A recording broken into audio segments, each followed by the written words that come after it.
Hello everyone, welcome back to another episode of Parts Talk. Thank you for joining me. I appreciate each and every one of you.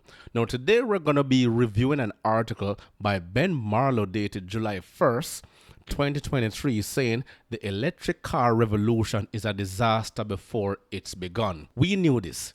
He knows this. The car makers know this. The general public knows this.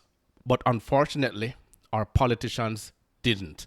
And they went ahead and did everything they could to get the ball rolling. The fortunate thing is, Ben did cover a number of this in his article. I'm not going to read the entire article. What I did was to took out the main points that he made, all valid, and this one jumped out saying electrification was initially met with fierce resistance. But once politicians held a gun to the heads of company bosses with a series of cliff edge deadlines for phasing out the combustion engines, car makers had little choice but to go all in.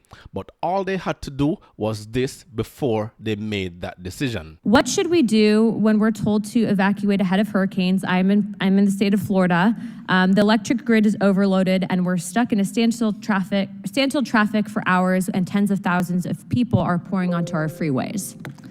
I guess you'd have to hitchhike with somebody who has an internal combustion engine car. I think that's why a lot of consumers are concerned right now, a little skeptical about whether an EV is the right choice for them. They're not sure whether they'll have convenient access to charging. And in California, we see some rationing and restrictions on the hours when people can charge. And I think that concerns a lot of people. There are a lot of question marks in exactly that area. They're only now just debating this long after the horse has left the gate. Now, to go back to the article, he did say, number one, the big car makers are pulling back on electric car production as demand falters.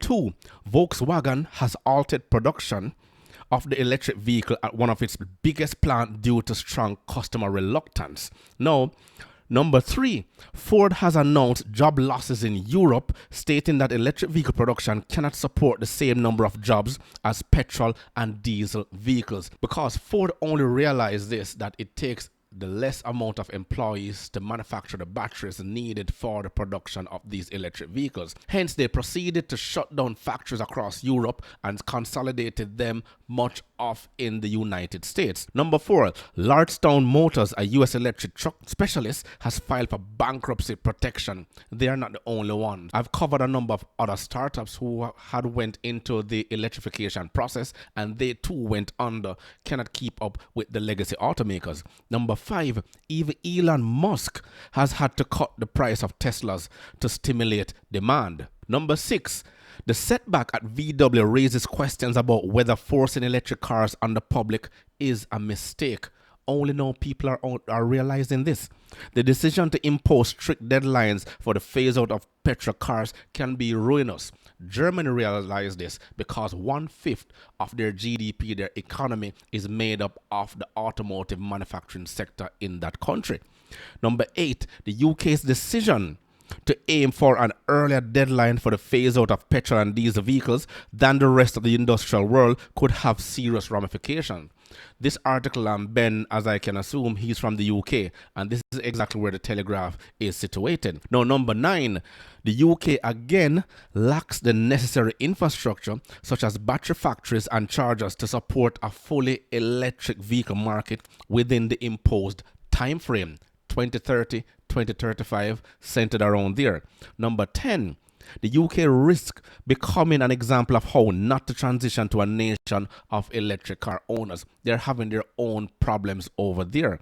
And number 11, the last but not least, the article, this entire article here, scrolling through, suggests that instead of buying electric cars, people may choose to walk everywhere as a protest move, which would align with net zero goals but negatively impact the economy. And people will tend to want to do that. They can't just force everything upon people all at once. Now, he presented a graph here showing how electric cars were losing value. Electric cars manufactured in 2020, say for instance the Hyundai Ioniq, $32,950. Value in 2023 is now $15,500, a depreciation value of £17,450 rather, and that has depreciated in negative minus 53%. The buying price now is estimated at around £11,000. Now, on the larger scale, the Tesla Model S, which is estimated to be around $75,000 in 2020, only now value $50,000 in 2023, a depreciation value of £25,000. I keep saying dollars. I'm just used to dollars. It's pound. This is in the UK. A depreciation value of minus 33%, and the buyback price now is about estimated at £40,800. As you can see, the value overall of all these. I will leave the link in the description box below so you can go through the article itself. Now, to close off, the key points that I've mentioned earlier highlights the challenges and concerns surrounding the electric car revolution, focusing on the pullback by major car makers, the potential negative impact on jobs, and the practical limitations and risk associated with transitioning to electric vehicles.